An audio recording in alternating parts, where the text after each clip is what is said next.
ہائے میری جان، یہ فلرٹ باقی دنیا کی لڑکیوں کے لیے، تمہارے لیے تو بندہ ہر پل تن من دھن سے حاضر ہے۔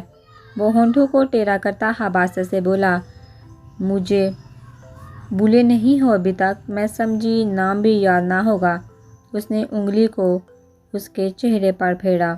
میں تم کو نہ بھلا پاؤں میری جان، میری مینا۔ اس نے مینا کو کمر سے کھینچ کر اپنے بے حد قریب کیا۔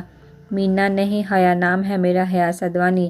حیا نے اس کے بالوں میں انگلی پھیرتے ایک ہاتھ اس کے سینے پر رکھتا ہلکا سا دھکا دے کر اسے دور کیا۔ اور مجھے ناچیز کو نومی کہتے ہیں۔ سینے پر ہاتھ رکھتی نومی نے جھک کر اپنا تعارف کروایا۔ اتنا کیوں جھک رہے ہو نومی؟ دیوی ہو حسن کی تم، اور دیویوں کے آگے جھکا جاتا ہے نا سویٹ ہارٹ۔ اوکے، مجھے تم سے کچھ کام تھا۔ حیا نے اپنے مطلب کی بات کی جس وجہ سے وہ آئی تھی۔ پتہ تھا اس غریب کے غریب ہونے پر دیوی حیا ایسے گزرتے تو نہیں آ سکتی، ضرور کوئی کام ہوگا۔ بولیے جی، ہم آپ کے غلام، آپ کی سیوا میں حاضر۔ میری بہن اینا نے گھر سے بھاگ کر شادی کر لی ہے۔ کس سے کی ہے، کہاں رہ رہی ہے مجھے نہیں پتا، اور یہ صرف تم پتہ لگا سکتے ہو۔ تو اتنا سا کام ہو جائے گا کل تک؟ مگر نومی نے انگلی سے سر کھجایا۔ مگر کیا؟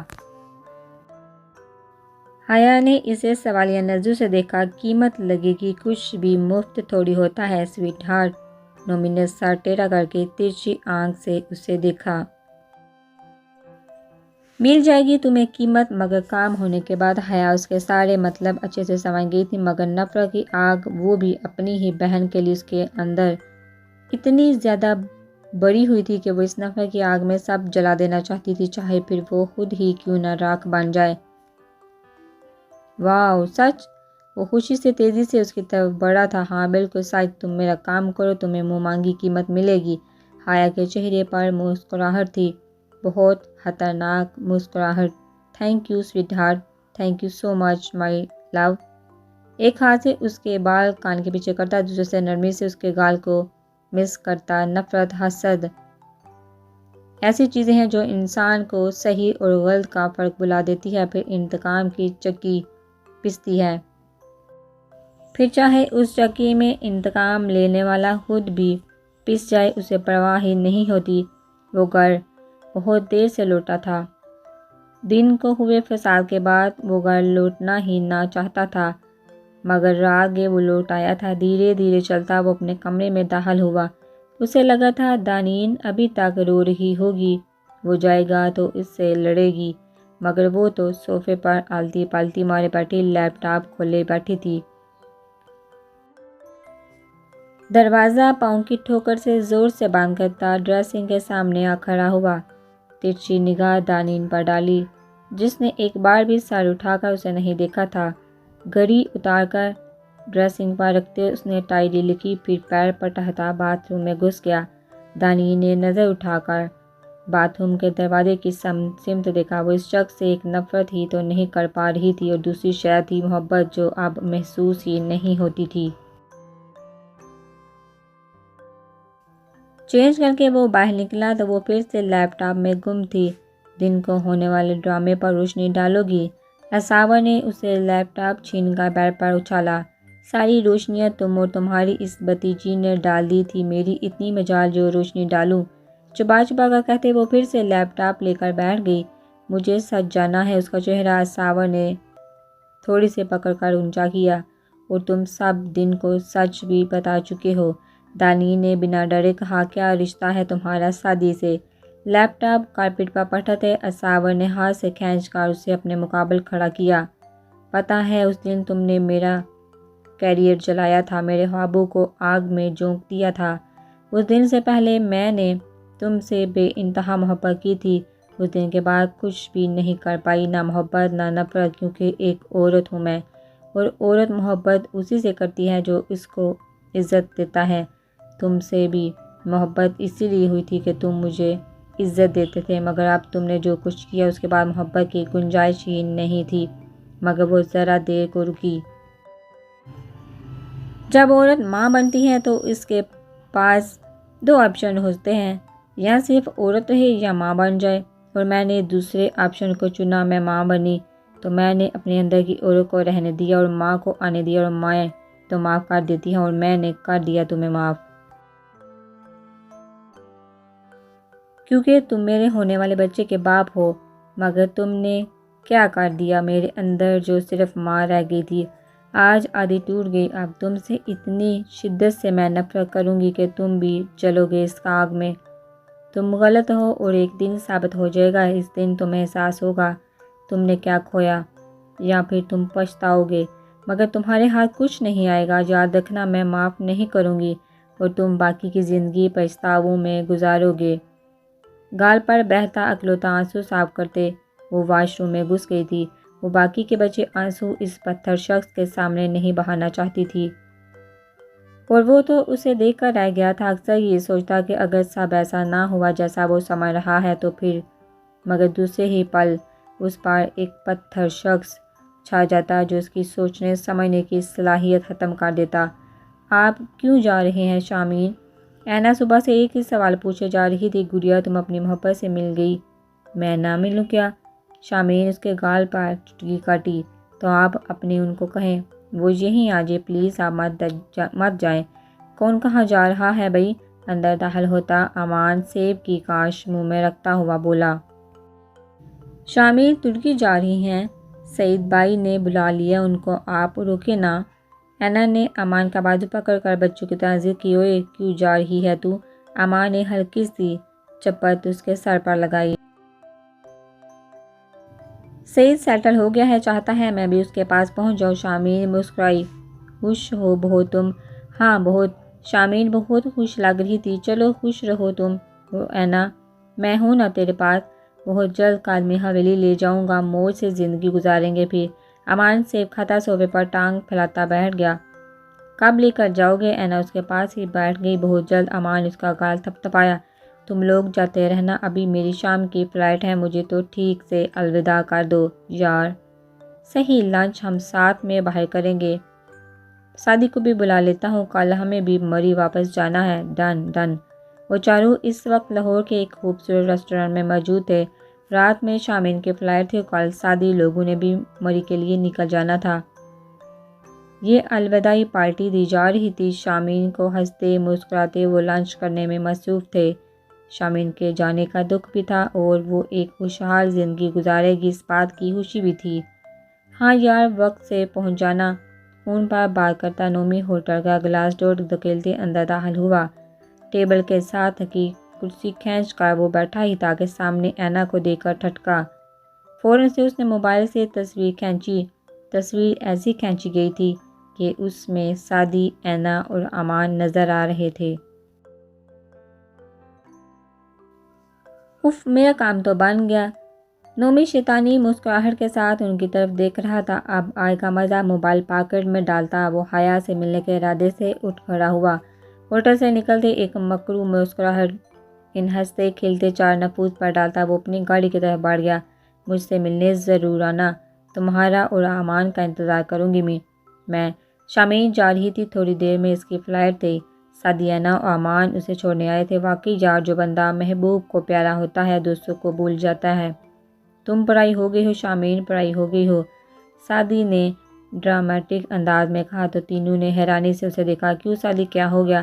شامین نے بامشکل اپنی ہنسی کنٹرول کرتے پوچھا۔ ان دونوں کو کہہ رہی ہوں میں انتظار کروں گی، اور مجھے جھوٹے منہ بھی نہ پوچھنا۔ سادی کے ایک شکوے جاری تھے۔ تم تو انٹیلیجنس آفیسر ہو مستقبل کے، کسی چور چکے غدار کو پکڑنے آتے جاتے رہو گے، ان کا ذرا مشکل تھا تو انوائٹ کر دیا۔ شامین نے اسے پچکارا۔ اچھا اب مسکا نہ مار۔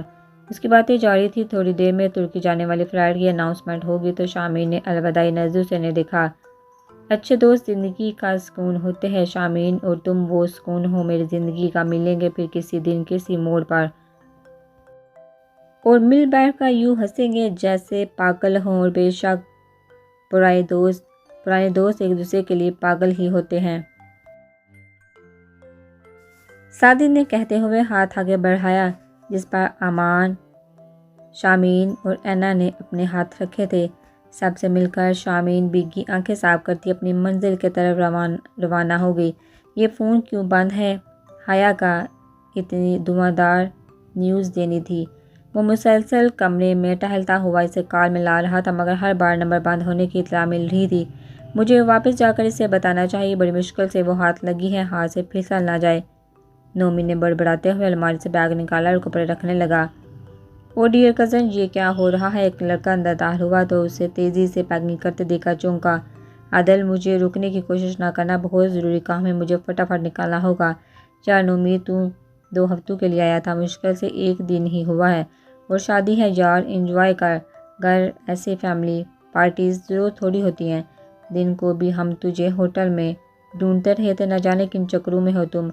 اس کے کزن نے ایک ہی سانس میں اتنی باتیں کرتے اس کے ہاتھ سے شرٹ کھینچی۔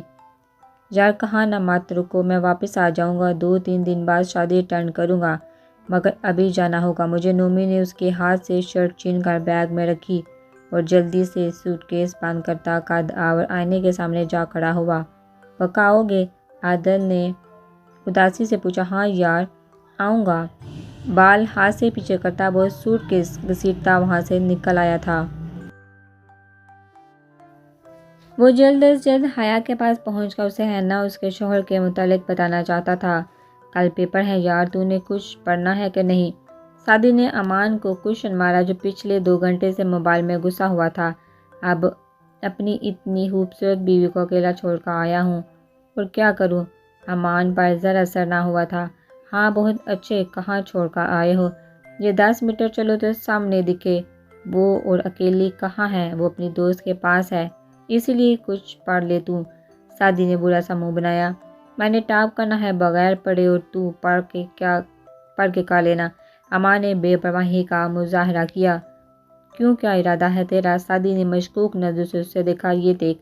امان نے اپنا تکیہ اٹھایا تو سعدی کا منہ کھلا کا کھلا رہ گیا۔ تکیے کے نیچے پرزوں کا ڈھیر لگا ہوا تھا، جنہیں بہت مہارت سے اوپر نیچے رکھ کر جوڑے بنائے گئے تھے۔ وہ بھائی صاحب تو چیٹنگ کرے گا؟ او بھائی صاحب تو چیٹنگ کرے گا؟ سعدی نے حیرانی سے پوچھا۔ Of course.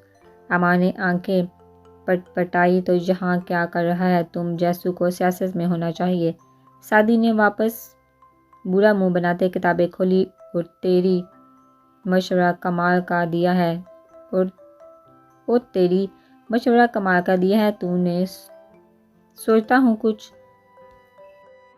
امان کی بات پر سعدی نے دوسرا کوشچن بھی اٹھا کر اسے مارا۔ امان نے ہنستے ہوئے کوشچن کیچ کر لیا اور دوبارہ سے موبائل پر جھک گیا۔ وہ گھٹنوں میں سر دیے بے آواز رو رہی تھی۔ وہ کم عمر تھی، اس کے باوجود وہ حقیقت پسند اور مضبوط تھی، یوں وہ کبھی نہیں روئی تھی، مگر آج اس کی محبت کے کردار کے چھینترے اڑائے گئے تھے۔ آج اس کی نظروں میں اصاور خاک ہوا تھا۔ اتنا رونا تو بنتا تھا۔ دروازہ ناک ہونے کی آواز پر اس نے سر اٹھا کر دروازے کی سمت دیکھا۔ اصاور نے اندر داخل ہو کر دروازہ ہلکی سے آواز کے ساتھ بند کیا تھا۔ سومو نے دونوں ہاتھوں کی پشت سے رگڑ رگڑ کر اپنے آنسو صاف کیے۔ سومو بیٹا، کیا تھا یہ سب؟ اصاور قدم قدم چلتا بیڈ پر اس کے سامنے آ بیٹھا۔ آپ کون؟ میں نے نہیں پہچانا۔ سومو نے سوالیہ انداز میں اسے دیکھا۔ سومو، تم سے جو پوچھا وہ بتاؤ، اصاور ذرا سختی سے بولا۔ جن کو میں جانتی نہیں ہوں یا کوئی رشتہ نہیں رکھنا چاہتی، میں ان کو صفائیاں دینا تو دور بات کرنا بھی پسند نہیں کرتی، اور آپ سے رشتہ ختم کر کے ان نون پرسن کی لسٹ میں ڈال دیا ہے، سومو بیزاریت سے بولی۔ سومو، تمہارے رویے نے مجھے صدمہ پہنچایا ہے، اور ریلی، اور جو آپ باتوں کے نشتر سے دل لہولہان کر دیتے ہیں وہ میرے لیے دانین کے لیے صدمہ نہیں ہوتے۔ دانین کا یہاں کوئی ذکر نہیں سومو، میں تم سے تمہاری بابت پوچھ رہا ہوں۔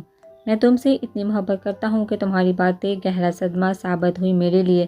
اصاور کا لہجہ دانین کے ذکر پر سخت ہوا تھا۔ آپ کیا کرتے تھے دانین کے لیے؟ آپ کو اپنا دل تب سے دھڑکنا محسوس ہوا جب آپ 10 سال کے تھے۔ دانین کوئی 7 سال کی تھی، اور تب میں نہیں تھی، کہیں بھی نہیں۔ اس دنیا پر میرا وجود بھی ہوگا کوئی نہیں جانتا تھا، کوئی نہیں۔ آپ دانین سے 20 سال محبت کے دعوے دار رہے ہیں، اور مجھ سے 17 سال سے۔ جب آپ اس کی محبت کو بلا سکتے ہیں تو میں کیسے مان لوں کہ مجھ سے واقعی محبت کرتے ہیں آپ؟ جو لوگ محبتوں کے مان نہیں رکھتے، محبت ان پر یقین نہیں رکھتی، نہ دوسرا موقع دیتی ہے، اور آپ مجھ سے محبت کرتے ہیں، اس وجہ سے میری باتوں سے آپ کو صدمہ ہوا۔ کبھی سوچا وہ جو ایک لڑکی ہے دانین، اس پر کیا گزرتی ہوگی آپ کی باتوں سے؟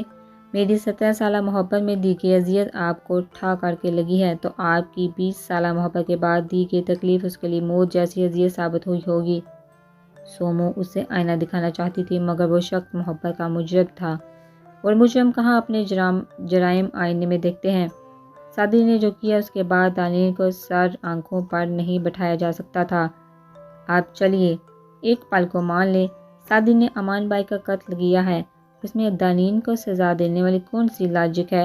بقول آپ سب کے وہ اس کا بائی نہیں، جیسے آپ کا کزن ہے ویسے ہی دانین کا بھی کزن۔ پھر یہ سب اساور چپ رہ گیا تھا۔ وہ کیا کہتا اب؟ میں امان کی موت کو بلا نہیں سکتا، بدلہ لوں گا اور خون کے بدلے خون کی اجازت اللہ بھی دیتا ہے۔ میں یہ نہیں کہہ رہی ونی یا قصاص ایک فضول رسم ہے، جس بات کے لیے ہمارا قرآن کہتا ہے وہ فضول نہیں ہو سکتی۔ قصاص جائز ہے، اللہ تعالیٰ فرماتا ہے قصاص میں تمہارے لیے زندگی ہے۔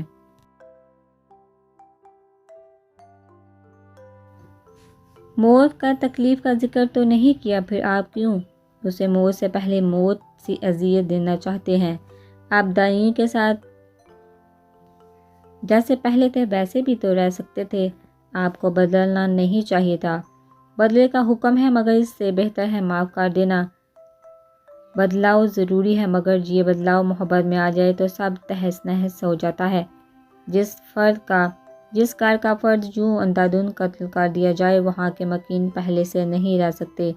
سومو میں خون کا بدلہ خون سے لوں گا، معاف نہیں کروں گا، اگر یہ غلط ٹھہرا تو میں ہاتھ جو کر رب سے معافی مانگ لوں گا۔ اساور کہہ کر رکا نہیں، دروازہ درام سے بند کرتا باہر نکل گیا۔ پیچھے وہ گھٹنوں پہ سر دیے بیٹھی سوچتی رہی کہ رحم نہ کرنے والوں پر کیا خدا کی طرف سے رحم کر دیا جاتا ہے، معافی مل جاتی ہے۔ مری لارنس کالج امتحانی ہال میں سکوت چھایا ہوا تھا، سب اپنے اپنے پیپر بورڈ پر جھکے لکھ رہے تھے۔ ممتحن پورے حال کا چکر لگا کر اسٹوڈنٹ پر نظر رکھے ہوئے تھے۔ سادی بھی جھکا پیپر لکھ رہا تھا۔ وہ اتنا اچھا دماغ رکھتا تھا کہ جب پیپر دیتا تو ختم کر کے ہی سر اٹھاتا تھا۔ جبکہ امان تیری نظر سے ممتحن کو جاتے دیکھتا اور پھر اپنے لباس میں چھپائے پرزے نکال کر پیپر بورڈ کے نیچے رکھ کر لکھنے لگتا۔ امان سے اگلی سیٹ پر ایک لڑکا بیٹھا ہوا تھا جو ادھر ادھر کے نظارے کر رہا تھا، صاف لگ رہا تھا اسے کچھ بھی نہیں آ رہا۔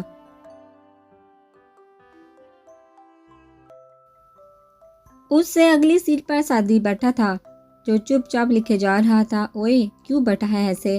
امان اپنا لکھ چکا تو اگلی سیٹ پر بیٹھے لڑکے کو سرگوشی میں کہا۔ نہیں آ رہا، لڑکے نے بے پرواہی سے جواب دیا۔ اچھا یہ لے لو اور لکھ۔ امان نے اپنے پاس موجود تمام پرزے اس کی طرف بڑھائے جنہیں فوراً سے پہلے اس نے اچک لیا تھا۔ تھوڑی دیر ہی گزری تھی کہ ان کے پاس سے گزرتے ممتحن نے اس لڑکے کو نوٹ کر لیا۔ کیا ہے آپ کے پاس؟ ممتحن نے تیز لہجے میں لڑکے کو مخاطب کیا۔ کچھ بھی تو نہیں سر، لڑکے کے چہرے سے ہوائیاں اڑ رہی تھی۔ ممتحن مطمئن نہ ہوا اور تیزی سے اس کی طرف بڑھا اور تلاشی شروع کر دی۔ اس کی پاکٹ سے خاصی مقدار میں نقل کی پرچیاں نکلی تھی۔ یہ سب کیا ہے؟ ممتحن کے غصے کا گراف پڑ گیا تھا۔ لڑکے نے بے بسی سے امان کی طرف دیکھا۔ امان نے نفی میں گردن ہلا کر اپنا نام لینے سے منع کیا اسے۔ کہاں سے آئی تمہارے پاس اتنی نقل؟ آپ پر کمیٹی بیٹھے گی، آپ کے خلاف کارروائی ہوگی۔ ممتحن کی باتوں سے لڑکے کی گگی بن گئی تھی۔ اس نے ادھر ادھر دیکھا تو سارا حال ہی اسے دیکھ رہا تھا۔ اس نے ایک نظر اگلی سیٹ پر بیٹھے سادی پر ڈالی۔ سر اس کی ہے، یہ ساری پرچیاں اس نے دی ہیں۔ لڑکے نے فٹاک سے سادی کا نام لے لیا۔ سر یہ جھوٹ بول رہا ہے، میری نہیں ہے یہ۔ سادی پر تو حیرتوں کا پہاڑ ٹوٹا تھا۔ اس نے شاگی نظر سے لڑکے کی طرف دیکھا جو اپنی جان بچانے کو سارا ملبہ اس پر ڈال رہا تھا۔ سر میں جھوٹ نہیں بول رہا، یہ پکا اسی کے ہیں۔ لڑکے نے پھر وہی بات دہرائی۔ امان پہلو بدل کر رہ گیا، اسے نہیں پتا تھا اس کے گناہ میں ایسے سادی پھنس جائے گا۔ مسٹر سادی رانا اپنے پیپر پر اور ان نقل کے پیپر پر لکھائی آپ کی ہے؟ ممتحن نے جھک کر اس کا پیپر اٹھا کر دیکھا تھا۔ سر میرا نہیں ہے یہ، آپ یقین کریں۔ سادی کی آواز بڑھا گئی تھی۔ مگر اب کچھ بھی تو نہ ہو سکتا تھا۔ امان کو نوٹس بھی وہی تیار کر کے دیتا تھا اور عقل کے دشمن امان نے نقل انہی نوٹ سے پھاڑ کر لائی تھی۔ چلیے آپ دونوں، کارروائی ہوگی، دونوں پر کیس فائل ہوگا اور اگلے 3 سال تک آپ دونوں ایگزام نہیں دے سکتے۔ ممتحن کے الفاظ تھے یا تھوڑا سعدی کی سماعت کرا کر رہ گئی۔ سعدی نے غصے اور شک کی بڑی نظروں سے امان کی طرف دیکھا جو مٹھیاں بند کیے بے بسی اور پریشانی سے اسے دیکھ رہا تھا۔ سعدی کا پیپر اس سے لے کر ریڈ مارک لگا دیا گیا تھا۔ اس کا کیریئر، اس کی زندگی کے اتنے سال برباد ہو گئے تھے۔